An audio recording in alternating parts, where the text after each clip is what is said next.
Hi everyone again. So before starting off with the video, there's a small announcement. So as you all can see, the admission portal for this year's entrance has opened. So applications have begun. So the admission portal will be open till the 24th of April. So you guys have like a month to decide whether you all want to appear for the exam or not. And I'll be attaching the link in the description box of the admission portal so that it will be easier for you guys. And so yeah, now moving on to the main thing of this video. So then to the ones who are seeing me for the first time, so my name is Prayagraj Bhuya.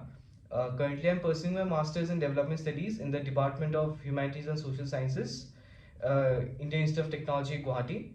And in this video, what I'll be doing is I'll be reviewing the last year's question paper or the last year's entrance paper, which we attempted to get admission into IIT Guwahati in MA Development Studies. So yeah, let's start off with the video. So as you all can see, we there will be 20 marks for MCQs, and so there are 20 questions for MCQs, and then in the section B there are 3 questions out of 5 which need to be attempted, and each question carries 10 marks. So as you can see here again, there are 1 2 3 and then 5 questions. So let's start from the beginning. Yeah. So the first question, as you all can see, it is in which state is Donipolo Airport located? So the answer is D, Arunachal Pradesh. The next question, the first battle of Panipat 1526. I mean, this was taught to us in school. So it is Babur and Ibrahim Lodhi. So the answer is A. Who served as the last Governor General of India? The answer, some of you might get puzzled by seeing Mountbatten, but actually the answer to this is C. Rajagopalachari. So he was the last Governor General of India, and after him, the post itself was abolished. So he served as the last Governor General of India. Answer B. Which of the following economists associated closely with uh, MK Gandhi?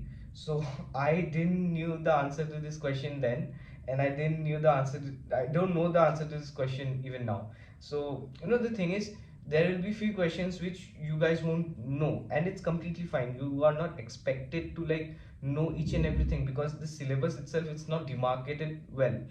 So it's fine if there are a few questions which you don't know, but you can make a guess here, because the thing is that there's no negative marking, so you can take a chance. So I took a chance, and I really don't know which one I took. So as of now, I'll be leaving it. And coming to the next question, report published by the Hindenburg Research in January 2023 alleged the financial irregularities of which Indian corporate group? The answer is it was all over the news, and it was the hot topic of Indian media back then. So we all know it's B. Adani. Who is the author of The Last Heroes, Foot Soldiers of Indian Freedom Movement? So I specifically didn't knew the answer to this question. I but I didn't know that it is not Arundhati Roy for sure. It is not Amartya Sen. So either it is P. Sainath or the other one. So I took a guess, and I took a chance, and I wrote it as P. Sainath, and the answer is actually P. Sainath when I later checked it. Next, so like this, there will be a few questions where you will not know that which is the exact answer, but you will certainly know that maybe option A or D, these two are not the answers for sure. So you can take a guess in the next two. So these are few tricks which you need to apply in the exam. And now question number 7, promulgated by the Supreme Court in 1997, what did the Vishaka guidelines deal with? So it was a very landmark thing actually, as it dealt with sexual harassment at the workplace. So the answer is C. Which of the following is an example of indirect tax? So income tax is a direct tax, corporate profit tax is a direct tax, wealth tax is a direct tax, and hence option B, goods and services tax, famously known as the GST, is the answer. So yeah, B. Moving on to the next one, which of the following is a Bretton Woods institution? So there are two Bretton Woods institutions, the IMF and World Bank. So here we are given only one, IMF, so number C is the answer. As per the Human Development Index of 2022, prepared by the UNDP. So I didn't knew the answer to this question because I didn't read it. I specifically didn't know the answer. Maybe I took a guess. So again, I didn't attempt this question like properly. If two propositions, all dogs are mammals, no birds are dogs, are taken to be correct, which of these conclusions follow? So like we need to understand one thing before even taking the propositions. Like even logically, if you think, like some dogs are birds. I mean, come on. By reading itself, we know that this can never be the answer. Then if you look at B, all birds are mammals. So that is again wrong because all birds are never mammals. Mammals are creatures who give direct birth to their next generation, but birds are the ones who lay eggs. So there's this difference, hence even this is wrong. Now you may get confused between A and C. Some birds can be mammals, but the thing is again is that no, C is again wrong, and actually the answer here is A. No birds are mammals. So like these are few questions where you'll have to apply your logic and also uh, understand and yeah, understand what's being said here and use logic to the fullest. That's it. uh, what is the next term in the following series? 1, 4, 10, 22. So this is a really easy one actually. By looking itself we know the answer to it. So if we see, I'll show it. 1 into 2 is equal to 2 plus 2 is equal to 4. Then again 4 into 2 is equal to 8 plus 2 is equal to 10. 10 into 2 is equal to 20 plus 2 is equal to 22. And likewise again 22 into 2 is equal to 44 plus 2 is equal to 46. So the answer here is again C. So you'll be getting these kind of questions few here and there. So don't like panic if your maths is not that great, but if you think it properly, if you are able to break down the numbers well, then you will get the answers. So don't worry in that. This is really basic level quantitative aptitude. If you are someone who has like appeared for say like CUET or other kind of examinations, even there the first part is regarding quants and stuff, so it will be easy for you guys, don't worry. Now again, restaurant A serves 15 items, B serves 36. Both restaurants serve 5 common items. So there's this one formula in statistics we all learned in school. So the answer will be in this type. It will be 15 plus 36 minus the common items.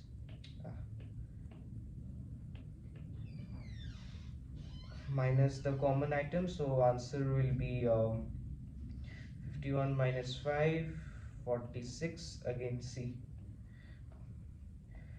Prior to COVID, a country's GDP per capita was 1000. During COVID times, it went down to 900. In order to get back to the pre-COVID levels, it must increase by. So the answers are 10%, less than 10%, more than 10%, and D 9%. So I'll show it in a calculation. It was easy if I remember it well. Wait, rough. Yeah. So in your answer scripts only, you'll be getting this rough work space to do your rough work. So do all your calculations here. So yeah, so first 1000 because that's where we want to go again. Then the current level is 900. Oh yeah, before that, say let x is equal to the percentage required. So 1000 is equal to 900 plus the additional amount which we want. So that will be 900 into x by 100. So it will be this 900 and 1000 gets subtracted here. So it will be 100 is equal to 9x x is equal to 100 by 9, it will be 11.11%. Okay, so yeah, answer is 11.11. So 11.11%. So yeah, answer is more than 10%. Answer C. So yeah, the next question: who wrote Annihilation of Caste? It's easy. Dr. B.R. Ambedkar. Section 377 IPC is related to which set of laws? So the answer 377 dealt with unnatural sex or homosexual sex or whatever the legal terminologies are. So the answer here is laws on gender violence. Answer D. In 2018, which group of people were forced to mass migrate from Myanmar? So again, it's an easy one. D. Rohingyas. So that's why I was even emphasizing that you guys need to really follow the current affairs, because many of the things here are from current affairs itself. So you'll be getting good marks if you focus on current affairs really well. So which set of states are in Northeast India? So answer here again is B, Mizoram, Nagaland, Tripura, because here we can see Goa and Bengal are not in Northeast. Bihar is not in Northeast India, and Uttarakhand and Ladakh and Delhi are definitely not in Northeast India. So Mizoram, Nagaland, and Tripura are the answer. So it's B. In 2022, United Nations Climate Change Conference was held in, again, it's a current affairs answer question. So the answer is A. It was Egypt where it was held. So the last question: in India, reservation for marginalized groups in educational institutions is a part of A. Affirmative action. So like, as you all can see, it's not that tough. It was fine. Obviously, few questions even I didn't knew, so you guys can guess. But more like, it was fine. It was not tough. I won't say it was that like easy for everyone, but it was not tough either. So you guys really not need to worry much about it. So expect these kind of questions in the exam this year too, where there will be a mix of factual and current affairs related questions, with few here and there questions regarding logical reasoning and quantitative aptitude. So prepare for prepare for all of these, yeah, and you will sail through. So yeah, coming to the main part now, section B. Uh, so personally I attempted the first three questions here. I left the other two because I was more comfortable in the first three questions itself. So it were in the changing demographic context of India, critically discuss some of the key challenges faced by its aging population. The next question which I attempted was elaborate on how capitalism and underdevelopment complement each other in the third world. And the final one again, which I attempted, was what is currency devaluation? Explain how currency devaluation can help or hurt the development prospects of an economy. The two questions which I didn't attempt it were discuss how the extractive economic policies of the colonial state affected tribal communities in India who were largely dependent on forest resources. So I was not sure about the about the policies, so that's why I didn't attempt this question. And at last, it was a question regarding the SDGs. So to be honest, actually I forgot a couple of SDGs during the exam. So, but it's an easy answer. But still, I was more comfortable in the first three. And as you can see, the first question here, actually it's not that technical in nature. I mean, it is open to interpretation. There's you can bring in your own interpretation to the answer. How I interpreted this answer was that I used the concept of demographic dividend and demo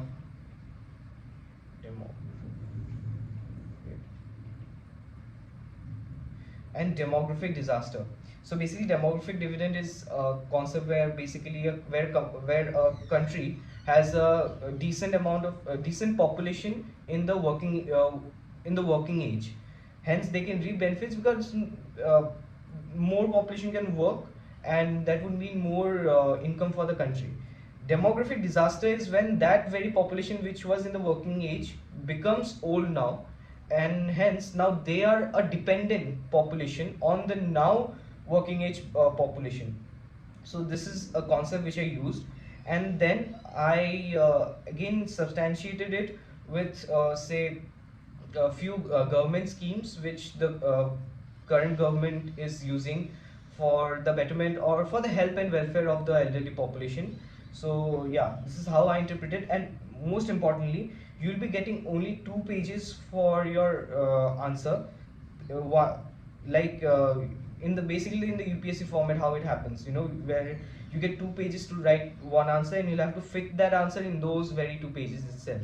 So be clear about that and don't exceed that, because you cannot exceed. There will be no extra paper which will be available for you. And then moving on to the next question, elaborate on how capitalism and underdevelopment complement each other in the third world. So this again is an open to interpretation answer. Like there is no one perfect answer, I would say, because it depends on the route which you take. Like you can take a capitalistic route, you can take a very socialistic or a very socialistic route, or you can take a middle path also. I took somewhat of a middle path with flavors of capitalism, to be honest, where I favored capitalism a bit, where to say, the third world countries are basically the ones where the main source of income is the agrarian economy. Even though the third world itself is not like a proper term to distinguish a country, because if I am to give a brief history of the term itself, so basically during the Cold War, US was the first world. Basically the capitalistic world was the first world, and the socialistic world became the second world, and the countries which didn't align with any of them were the third world. So that is one thing. But mostly it is seen that the third world countries are the one where agrarian economy is the main economy. So there, how basically capitalism and underdevelopment will go hand in hand is I wrote in a sense that how when there is underdevelopment, there is a scope for development, and which can be brought by capitalism, where basically the businessmen we need because the government cannot do everything. So the private business houses also need to play a really key role in the development of that economy of that country. So I favor the capitalist a bit here, but it's on you what you want to write. There won't be completely wrong answer here, so you can adjust your answer according to that. And yeah, even I gave an example of basically how even China today is not completely socialistic. It's a mix of a capitalistic economy in the name of a socialistic economy. So those are few things which you'll have to add from your own side. And sorry for the noise, actually it's currently raining. What is currency devaluation? So currency. So this is actually a technical answer. It's not open to interpretation. Whatever it's asked, you'll have to answer that. So currency devaluation basically means that. So as we all know, every currency has a price in the international market. So what really happens is that much of the times the countries can lower the price of their currency. So, and this happens by, say, there are three ways through which it happens. First of all, it happens through when there's a fixed price which the country says that this is the price where our currency is going to be sold at. Second one is the floating price, where it completely depends on the market forces. And third one is where the country says that our currency will depend on the market forces, but actually they regulate it somewhat. So these are the three ways. And so in the last way, what happens is that a country deliberately reduces the price of its currency. And they do it because when they reduce the price of their currency, it helps in the export, because now that the currency is devalued, so an importer from another country will get goods here at a cheaper rate, which helps in the export of a country. And what it does is that it is beneficial because it brings in foreign currency to the country, and which is really important for a country's foreign reserves. And how it may, and say when if the and it but it affects the imports again, because now a businessman in India, say he or she wants to buy something from China or from other country, he or she will have to spend more money to get the same good just because our currency is devalued. So it's a very technical thing, and if you answer, then you'll have to answer in a very technical way. And say you can give more examples also, like how, because when a currency is devalued, say foreign travel, foreign education, foreign healthcare, these are the things which get costlier. So yeah, this was all. This was how I attempted my answers, and yeah, I got through. So it will be on you guys that which questions you attempt. So carefully select your answers, because midway it should not happen that you have written one page and then you think that, oh, I cannot complete this one. So before you start the answer, clearly think that whether you can complete the answer or not, and then only proceed. So yeah, this is my suggestion to you all. And yeah, I'll be in the description box, I'll be attaching the link to the admission portal, and also to my Instagram, so that if you guys have any questions or queries regarding the paper, or say any other thing regarding DS or IIT Guwahati, you all can contact me, and feel free to like question. I'll be definitely, when I see your message, I'll be replying to it. So yeah, this was all from my part, and thank you, and hope to see you guys soon here.